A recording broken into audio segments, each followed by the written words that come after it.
We are picking up on the Mishnah at the bottom of the first page in your handout, which is chapter 4, number 23 in Pirkei Avot. Teaching of Rabbi Shimon ben Elazar. And what does he say? It's a teaching with 4 different parts. Right? It's all about how you treat someone who is in a difficult situation.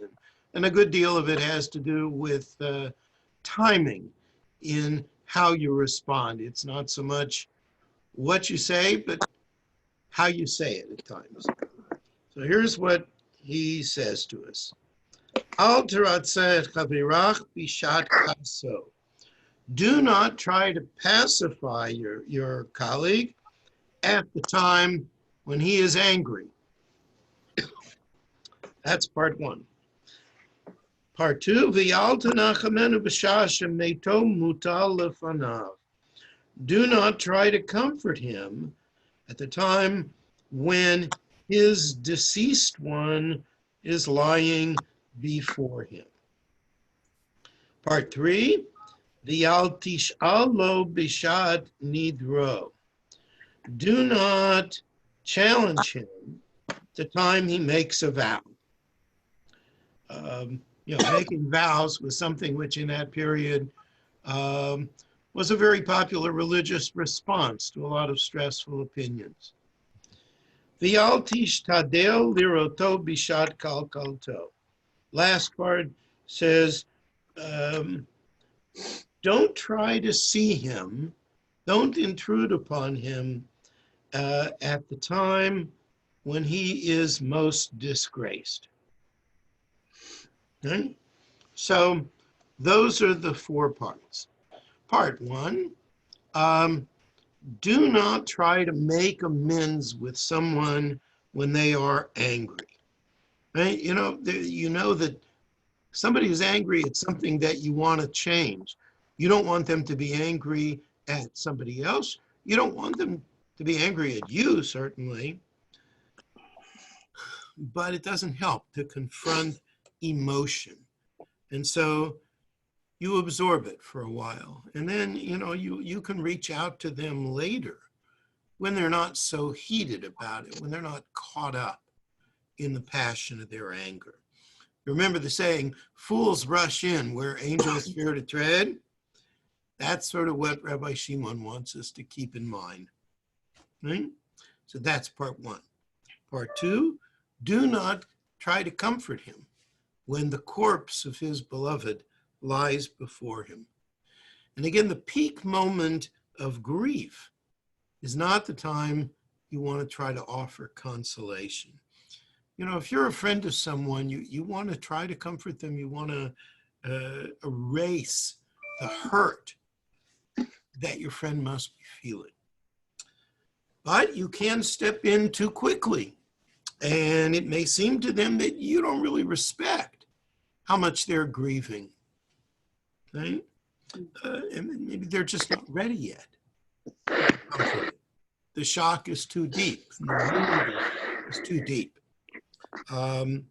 So in Jewish law, in the time between death and burial, that person who is mourning should only concentrate on getting through the burial. And we should take a step back and let them do that. Let them focus on the things that are just necessary for that, rather than trying to intrude upon it. And then at another stage, sometimes it's much better to just be there and be a caring presence than to say something that is maybe facile, commonplace. It's like you're expecting your friend to turn away from the depth of their grief so quickly because, after all, their grief is making me uncomfortable. Right? It's not about me. It's about them and about their needs. Right?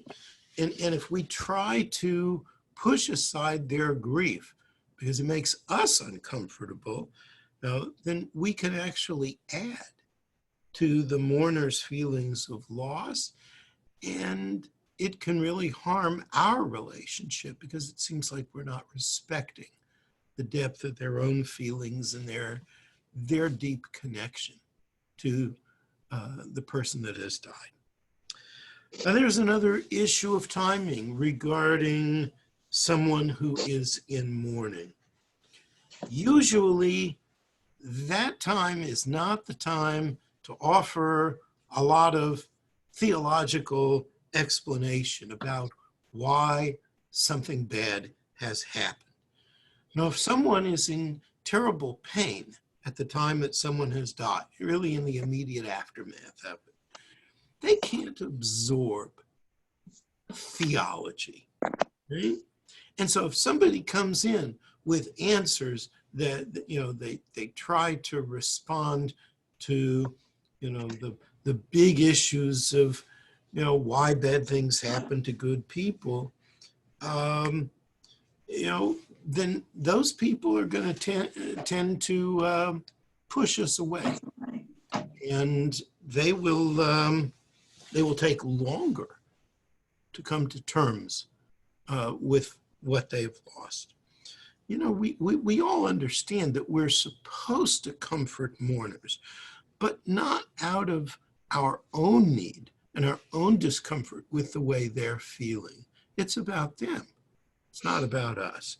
So the comfort has to be offered in the right way and in the right time. The third piece here: do not seek to find absolution for a person at the moment that they take a vow. When people took a vow in this period, really in the early rabbinic period, there were ways through which a vow that had been made too quickly, too rashly, could be undone.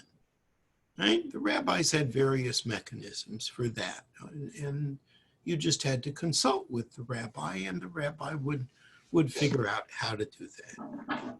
If someone was rash enough to make a vow, particularly in a stressful period, and you may know that was an unnecessary and foolish vow. Now, you're not supposed to go right to them and say, let's go to the rabbi and he can help you figure out how to get rid of that stupid vow that you made. Right? Because that's what you did when you eventually realized that you had made a stupid vow.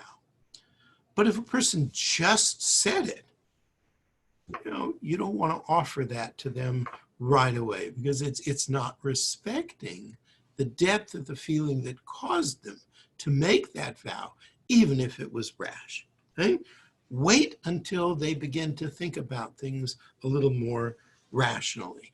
And as Rashi notes on this teaching, if you question it too soon, sometimes a person feels the need to kind of dig themselves in a little bit deeper.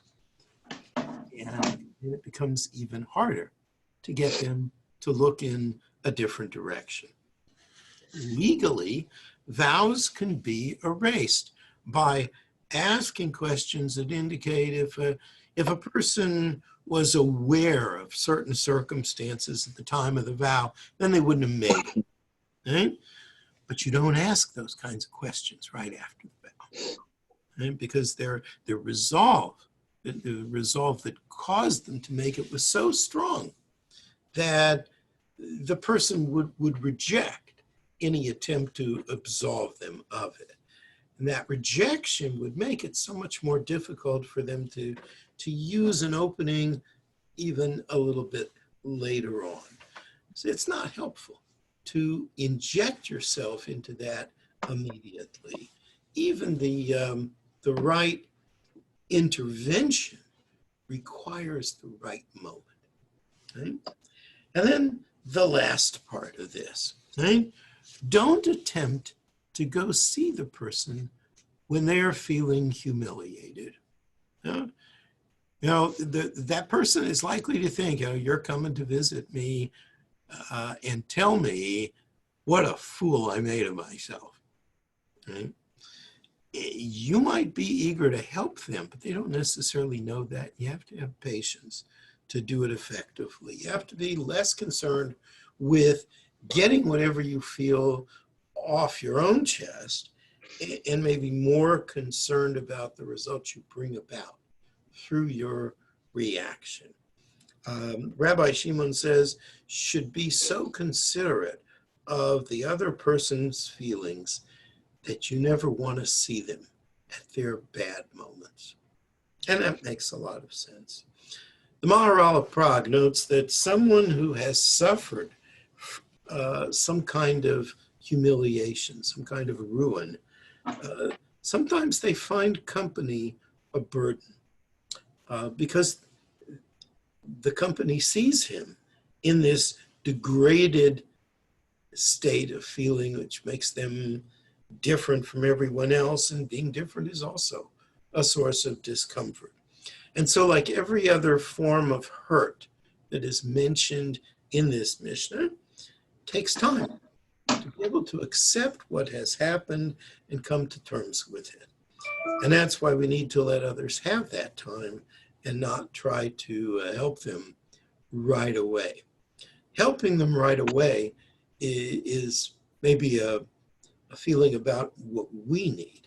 Helping them at the right time is helping them in the way that they need it.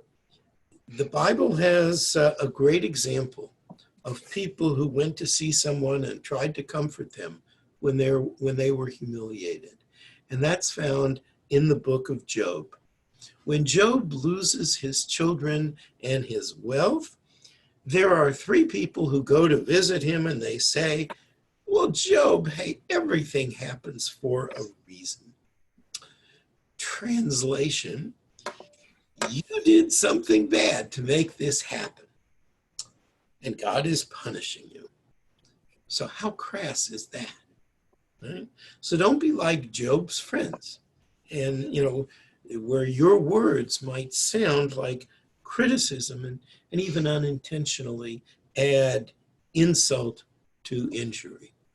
So those are a few thoughts about this. Anyone have any observations, comments, or questions? Yeah, Roberta. Why they're talking about in this particular case? Can you speak up just a little, Roberta? Oh, can you hear me? I hear you, just a little bit louder. Okay, why they're talking about humiliation or anger or this type of situation with dead people? Because this is supposed to be also for live people. I mean, you don't get anger when somebody dies, right? I mean, you get sad, in other words. And that's why I don't understand. If you want to be nice with people when they're angry, you have to wait, but not because somebody died. I mean, in a regular way. I think for many people, and this may not be your experience, but I've seen a lot of different reactions to death. I think that for some people, the step from sadness to anger is not a great distance. It's very easy for many people to, when they're vulnerable, to take offense at something careless that is said or done. And some people find it's easier to let that feeling go. And other people are just really taken aback so much by it that they become extremely angry, and that becomes one of the lasting effects out of the whole experience of mourning. So I think it just means that we have to be extremely careful how we approach people in a very vulnerable time. And not only a time of mourning for one's dead, but at other times when people feel extremely humiliated. So I would imagine then that what they're thinking is to be angry because why this person died. In other words, why my mother died, why my father died. I got angry because of that, not because I'm angry with my mother or angry with my father. And that happens too. Sometimes people are angry with God, right? Yeah. So, fine, you're angry at God. You're not likely to come to terms with that in the heat of the moment. Right? Let's put it this way: the day of the funeral, the days immediately after the funeral, are not necessarily the best times for sitting and doing high-level theology with these people. And I mentioned in one of my previous classes something that I learned from my mentor and teacher, Rabbi Ayasher Kirschblum, Olav Shalom. And he said to me something that has really stuck with me over the years. He said, don't try to be God's defense attorney. Right? God doesn't need you to be his defender. When the time is right, maybe there'll be an opportunity to discuss those issues and to help people come to terms with the way they're feeling about God in the time of loss. But if you bring it up too soon, it's not likely to be very successful. And it may even be extremely harmful. Okay. Okay. Other comments or reflections or questions? Danny? Yes, Lou. So a couple of comments. One, in general for all of these, there's time when people need their space. And yes. As you mentioned, whatever you say to them in times of great emotional distress, they're not going to be able to process because their thoughts are elsewhere and you just can't turn them. And so you got to just wait. Right. The other thing is with regard to the clause about not comforting someone when his dead lies before him. In the time of the Talmud and until pretty recent times, burial was often hours away after death, not a couple of days. And they just needed to focus on making those arrangements and getting things done. Yes. I mean, even today in Israel, very frequently burial happens on the same day as death. Yeah. They put up signs all over and people get the word out to everyone who needs to know, and it's done that day or that night. Here in the United States and maybe Europe, don't know. It's a little different. It can be a day, 2 days, 3 or 4 days before a funeral.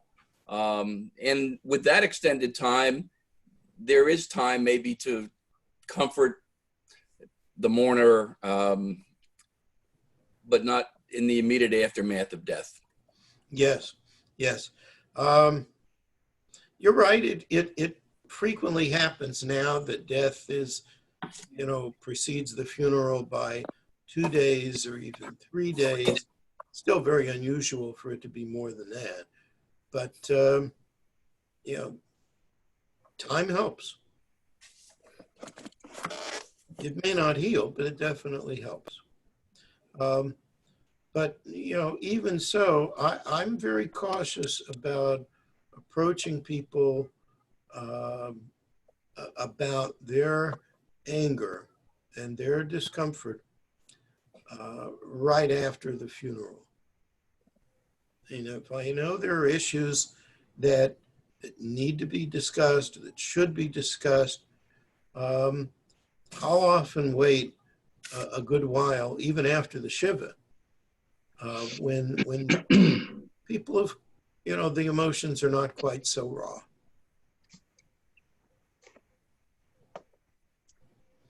Other comments, reflections, questions?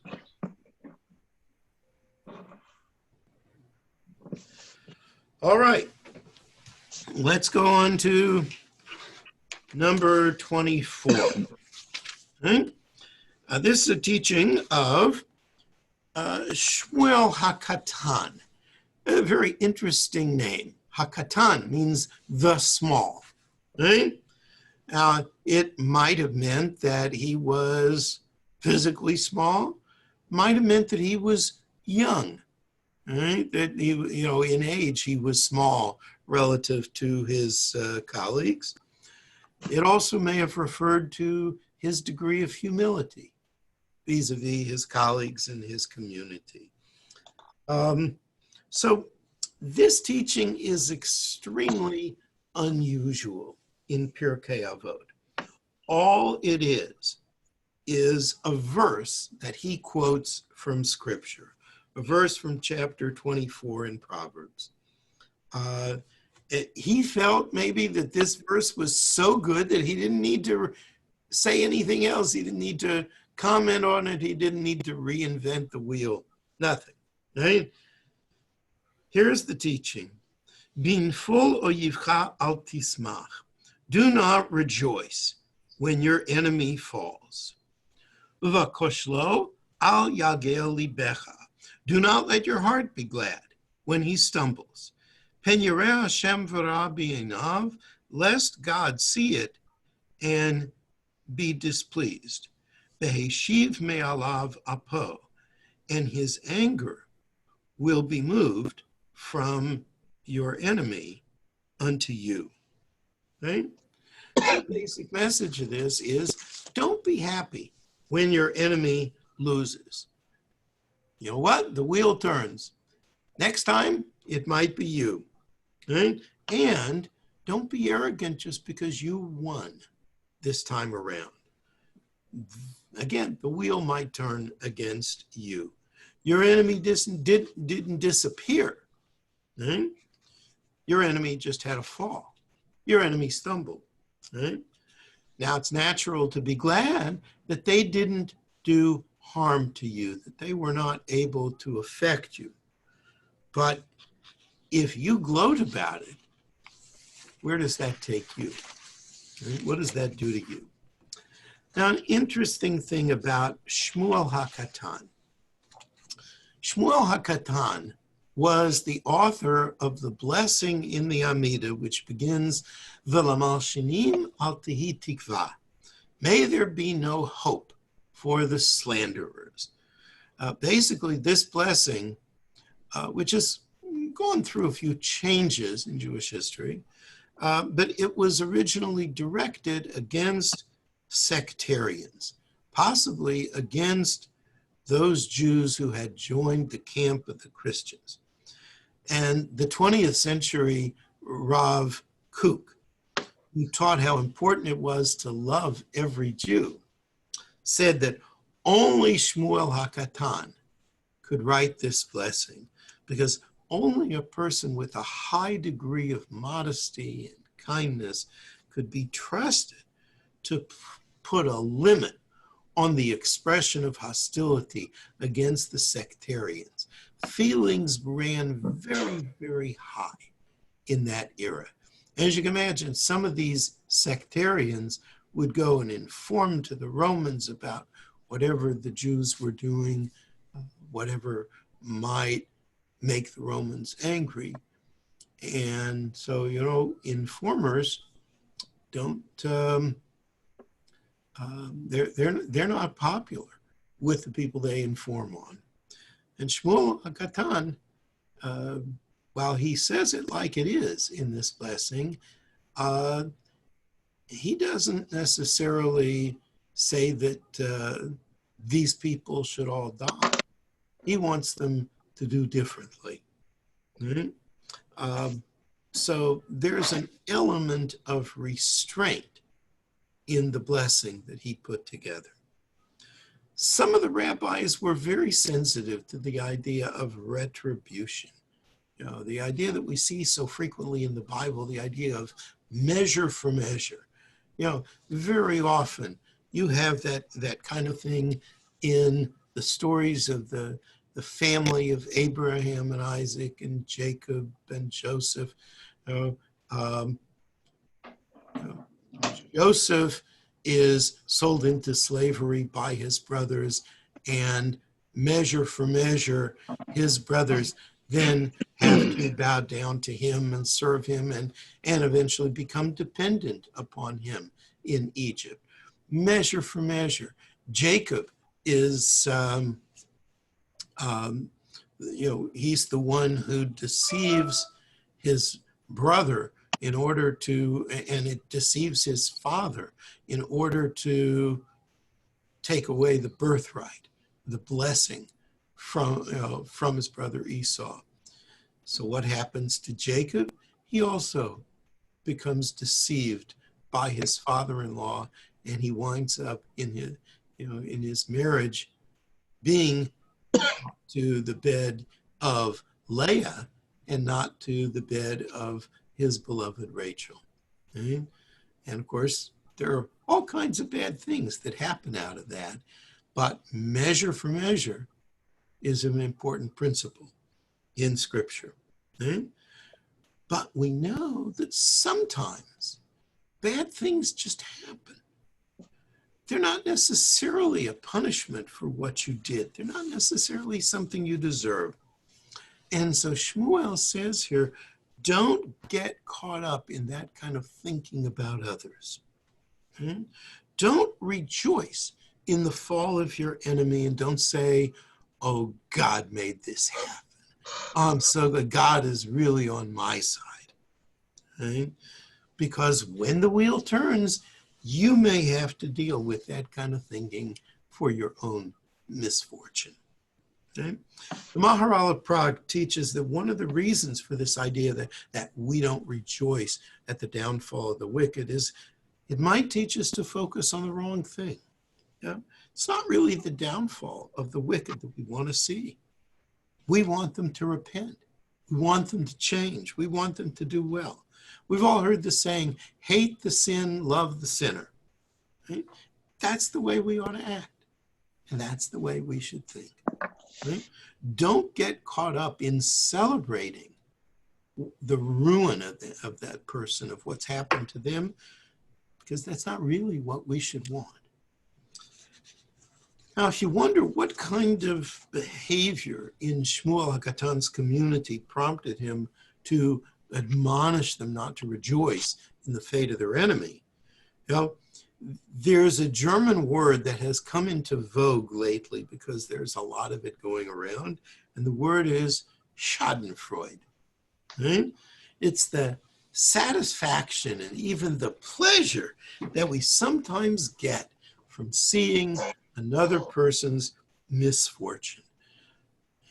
Schadenfreude can be very tempting, and it can also be an extremely bad habit to get into.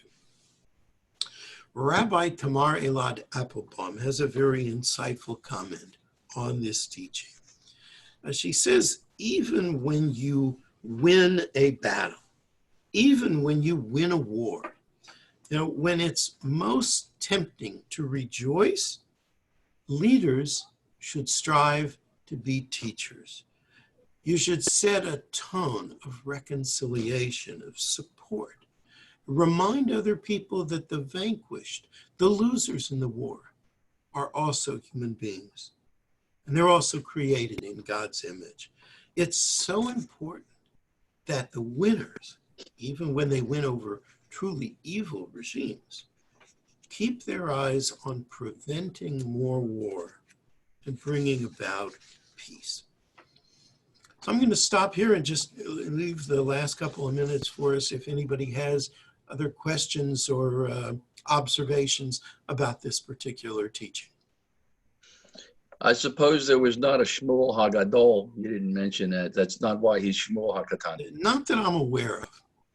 That there were two Shmuels. There is another Shmuel in a later generation who's one of the sages, but not in the time of Shmuel HaKatan. Other questions or comments? Okay, well, we have just about reached the end of our time today. We will resume our classes after Passover, and I wish all of you a meaningful and fulfilling Passover. It's definitely going to be a very different holiday this year for all of us, but hopefully in a way that brings meaning and comfort to us for the hardships of being apart from each other during this time. Okay? Thank you all for being here. Ashley, thank you for all of your help in setting up our session. And our next class will begin in half an hour at 12:30. Thank you. Whoa, Danny. Yes? I've got 11 o'clock. Yeah, it's 11. Oh, is it supposed to be at 11, Ashley? No, this class goes until 11:30, and then the next class is from 12 to 1. Oh.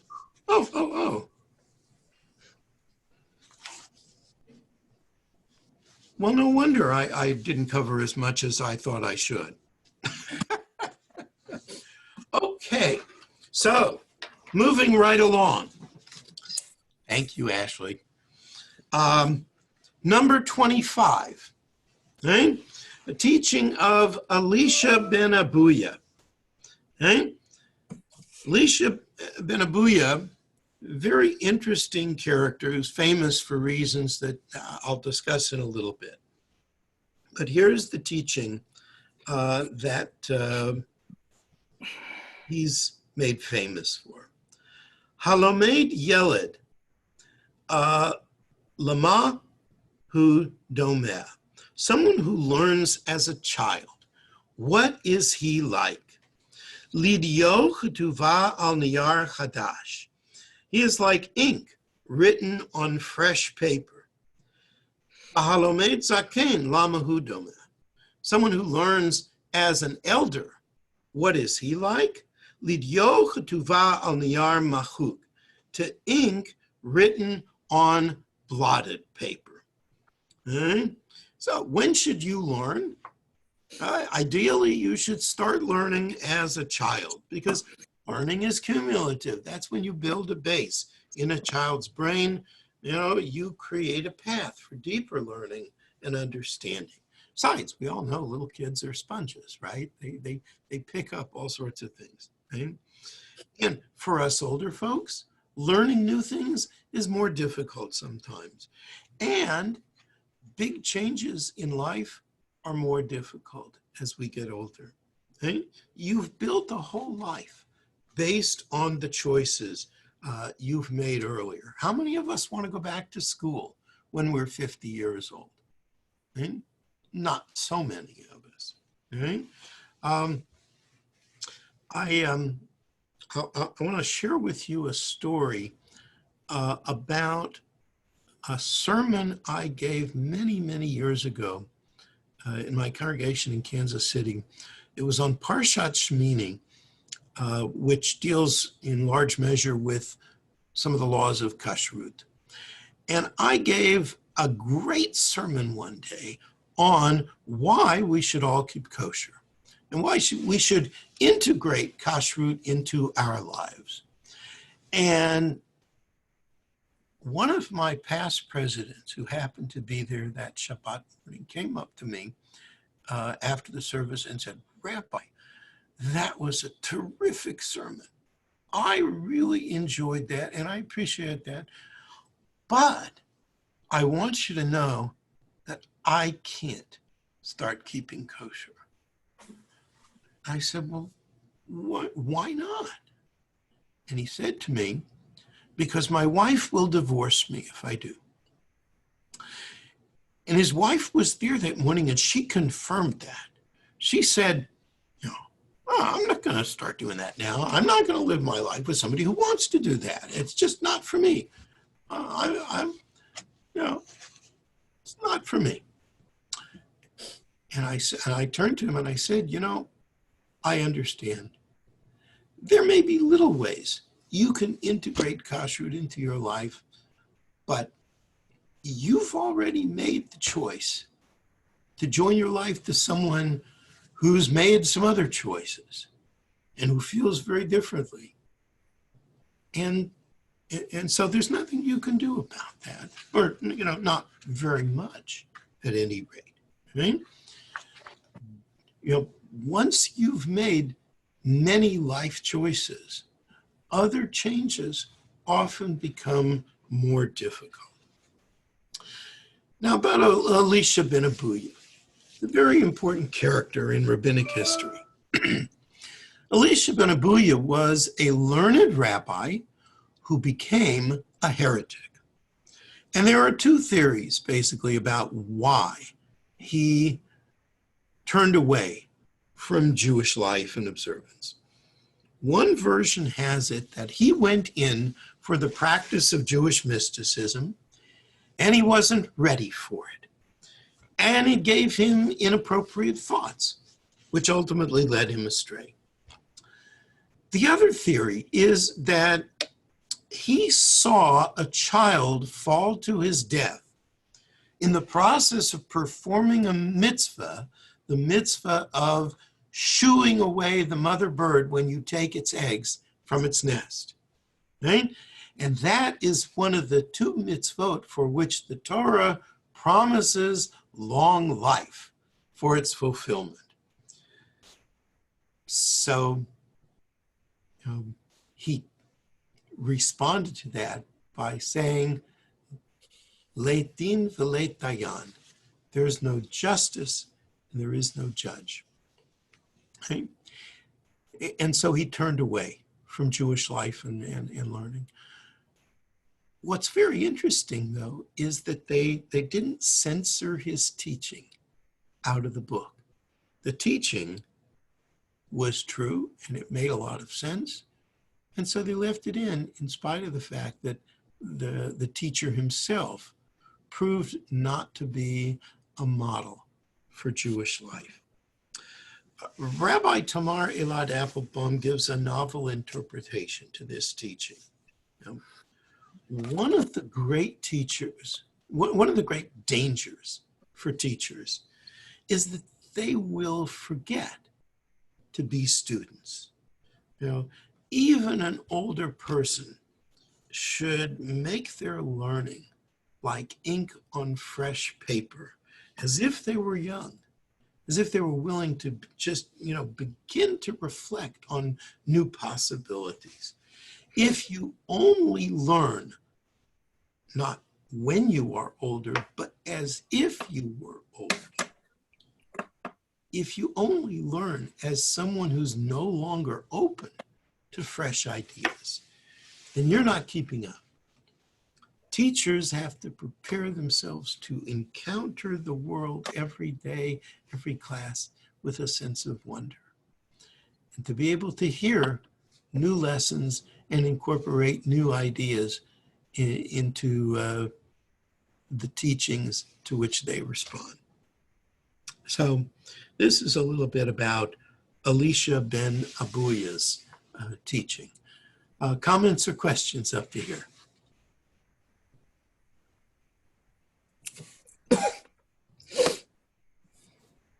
Anyone have an observation here? I think it's pretty obvious, if you give it any thought, that when you approach something with an open mind and without biases that are already life lessons, good or bad, that you're going to be able to absorb things from multi-directions. Yes.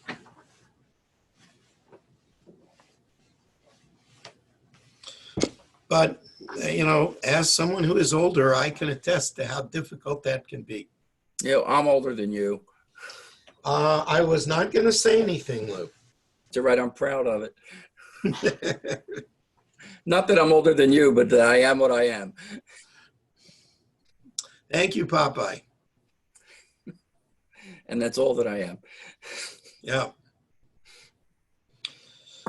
Okay.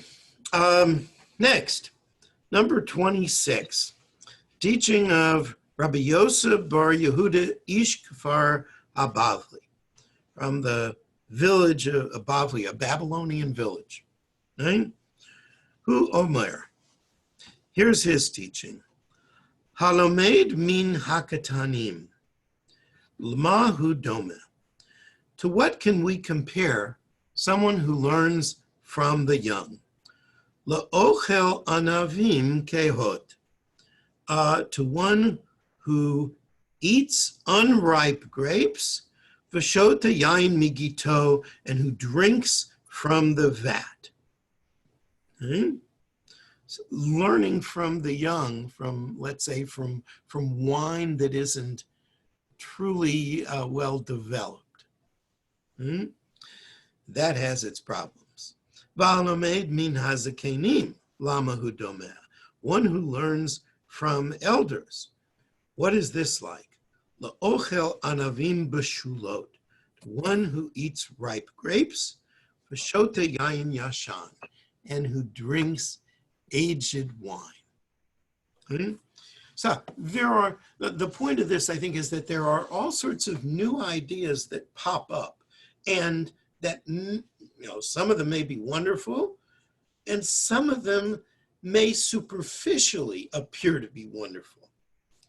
But many of the best ideas are the ones that have been around. New age and new wave. If you look around, the things that are valuable in those schools of thought are the ones that are borrowed. And similarly, if you learn from someone young, someone whose fruit is unripe, and who hasn't matured enough to appreciate the value of what's been around or to properly evaluate something that's new, you may not get exactly what you need. Maharal of Prague has an interesting question about the language of his teachings. Is why does it use the metaphor of grapes and wine? He says because they respond to two kinds of knowledge, the revealed and the hidden. Grapes are visible. You can grab them. Wine ultimately is hidden within the grape. You have to extract it from the grape. And the hidden nature of wine corresponds to the secrets concealed within the Torah. And the Maharal, who himself was really deeply rooted within the mystical tradition in Judaism, adds that the gematria for the word wine, yayin, is the same as for the word sod, which means mystery. Both of those words, yayin and sod, correspond to the number 70. Yayin, yayin, nun, 10, 10, and 50, that makes 70. Sod, samach, vav, daled is 60 plus 6 plus 4, again 70. Right? And one other insight from the Maharal about youth and maturity. He says, the image of wine fermenting in the vat corresponds to the excitement of youth. And many young people boil over with excitement, and they mix ideas together in the way that freshly fermenting wine bubbles up and stirs up the dregs. But they may not have the composure that comes with age and that allows someone to distill and maybe clarify some of their thoughts. And Rabbi Gordon Tucker notes that when one learns from the young, you may learn lots of facts, you may get a lot of information, but the young may not have been challenged so as to organize all of those facts in a meaningful way. There are exceptions to this, as we will see in the next Mishnah. But generally, when you learn from older teachers, they may be teaching the same subjects and the same facts, but they have the benefit of having withstood questioning those facts over time. And so you get more than just information. You get it synthesized and organized in a way that may be much more helpful to you. So comments or questions up to here on this teaching? This is an argument for raising the voting age to 40. Yes.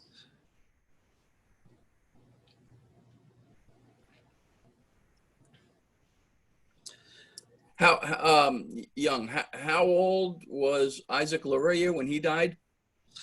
Yeah, well, 30-something? this is where you get some of the exceptions, right? Because Luria was only about 37 when he died.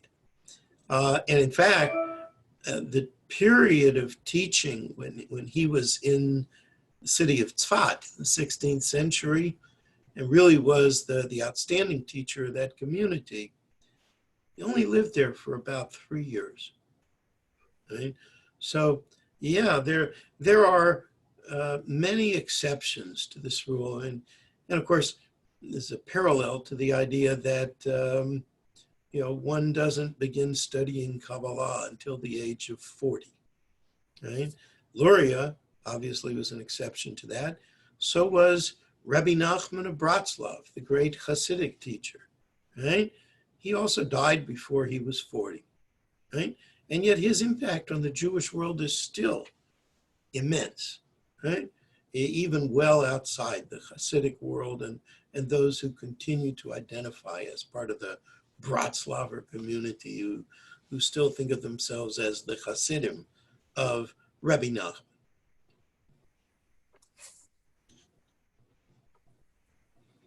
Other questions or comments?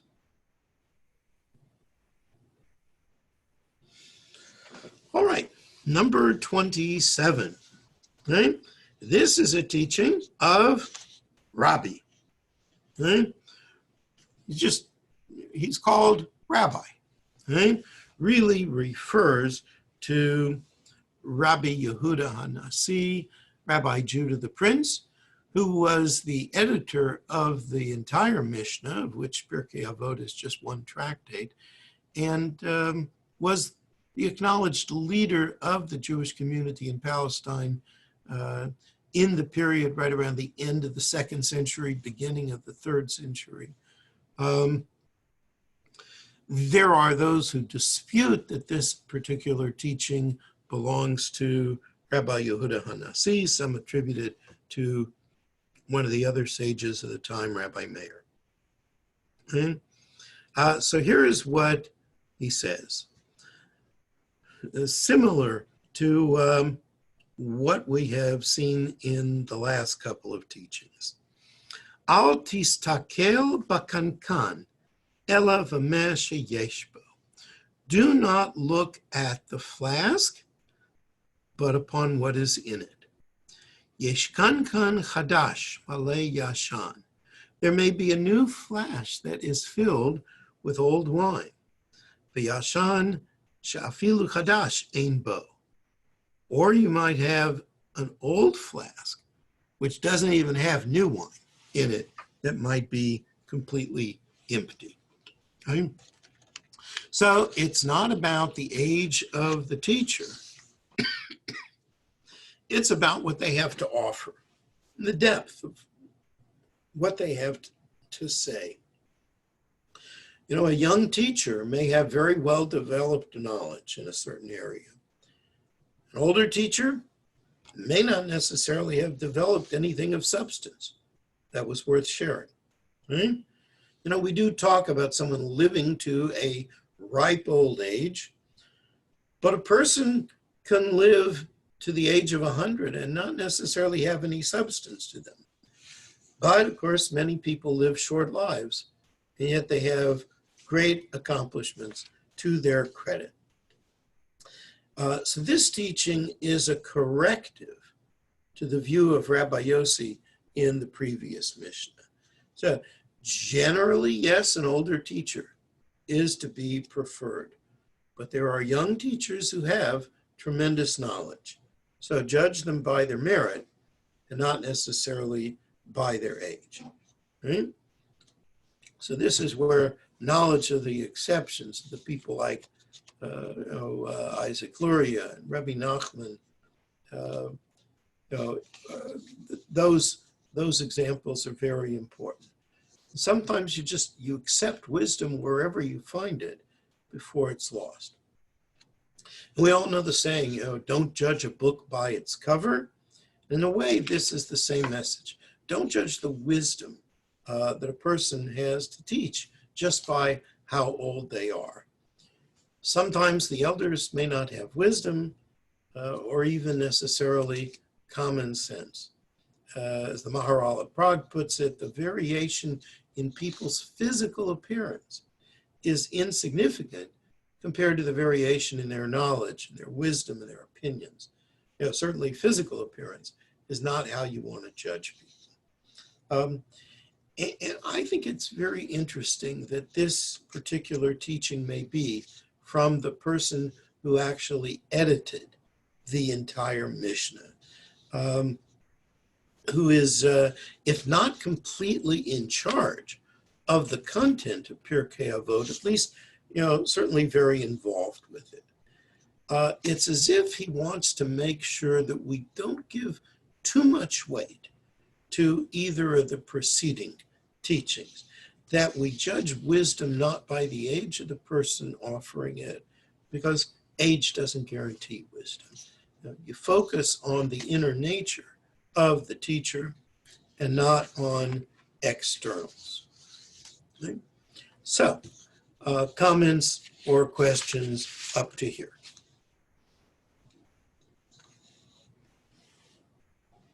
I'm sorry, I had it on mute. I wanted to ask you, what does it mean here, flask? Flask is just, a container in which likely wine would be kept. Oh, okay. Hmm? Yes. Anyone else? Okay. Number 28. All right.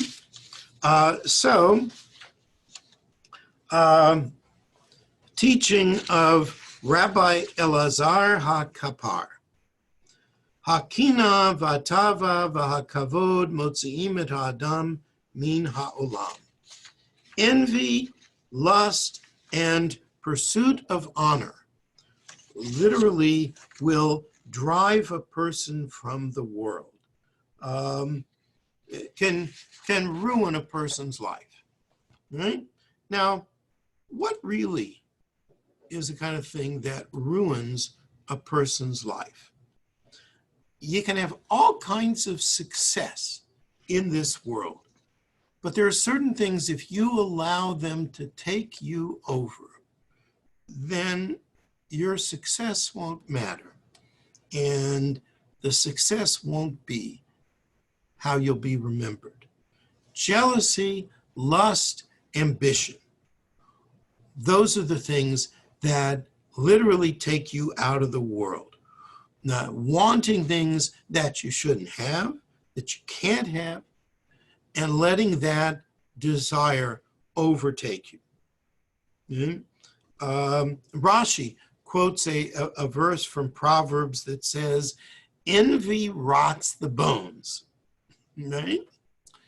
It is a great expression. We all make mistakes,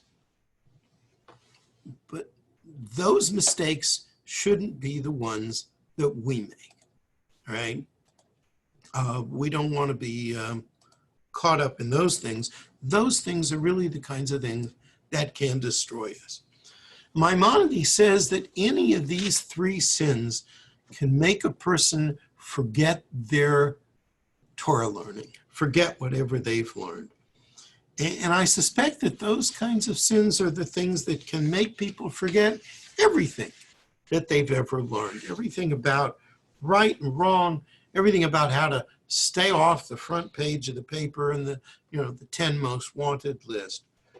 Most of the time we know right from wrong, but jealousy and lust and ambition can make us forget what we know, or at least make us rationalize doing what we want. Sometimes we forget about what it takes for us to complete our own goals, and we just envy what other people have accomplished. And when values become a vehicle for our own accomplishments, for receiving honor and attention and fame, we ultimately drive ourselves out of the world, meaning we care for ourselves and not for what the world needs. And that's why we always have to be very careful in managing our egos and our ambitions. So why these three qualities? Well, envy is a sign of weakness. You know, it's the resentment at someone who has more. It's feeling diminished by someone else's success rather than being happy for their success. Lust, of course, that's a powerful emotion. And as we know from the Me Too movement, there's no shortage of people for whom lust is also caught up with power. Seeking honor means that we're too dependent on the opinion of others. And all of these things pull a person away from worthwhile life. Rabbi Elazar Kapar is the same sage who also pointed out that when a Nazirite finished a period when he had vowed to abstain from meat and wine, that Nazirite had to bring a sin offering because he had denied himself certain pleasures. The Nazirite isn't necessarily an ascetic, a person who's into self-denial. And legitimate pleasures are fine. Okay?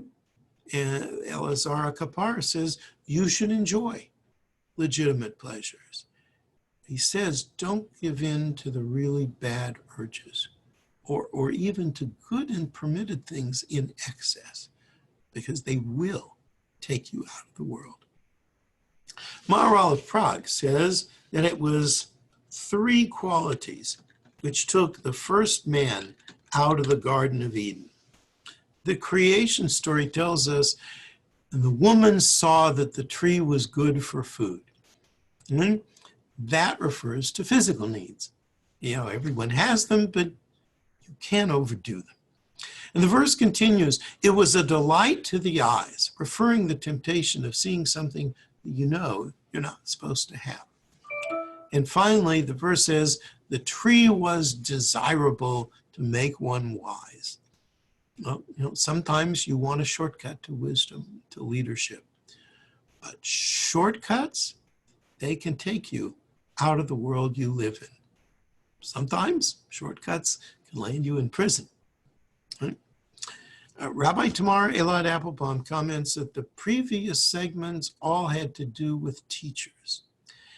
This Mishnah also may have had a special application for teachers, for leaders, for people who command special respect. And in these three areas, such leaders have an extra measure of responsibility. People who are in leadership positions, and certainly this includes clergy, especially not an exception, right? They have to identify their own weaknesses and work on them, and not necessarily allow those weaknesses to ruin all the important work that they have to do in modeling virtue for the community. As the Talmud says, the greater the man, the greater the impulse. So people who are in leadership positions have to keep that in mind. Most of us ordinary folk ought to keep it in mind as well. Questions or comments from anyone? Yeah. Yes. What's the context of Hakapar in his name? I'm not sure. How do you know sometimes if it's Elazar or Eliezer? It's spelled differently in the Hebrew.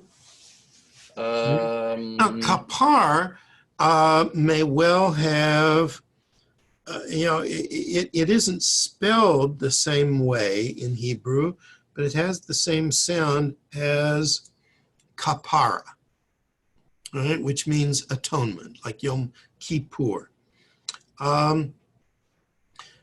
So theoretically, it's possible that this might have alluded to some kind of penitence that he had undertaken at some point. Right? But because of the spelling difference, we can't really say that for sure. I just don't know. Okay. I'll see if I can find anything on that for you for next time. Thank you. Okay, thank you all very much. We now really are at the end of our hour. So, So, we Rabbi, will- what is the next class then? the next class will be 3 weeks from today on the Sunday after Passover. We won't have class on next Sunday. We normally don't have class the Sunday before Passover because everybody's busy getting ready. And this year, I'm sure it will not be an exception, at least for me. And then the Sunday during Passover, we'll just be coming off of 2 days of Yontif and Shabbat. So there'll be other things to deal with then. And then we'll get back together after Passover. Yeah, so it looks like Sunday 19. That sounds right. Okay. All right. Thank you. all very much. And some of you, I'll see you in a little bit later. Okay.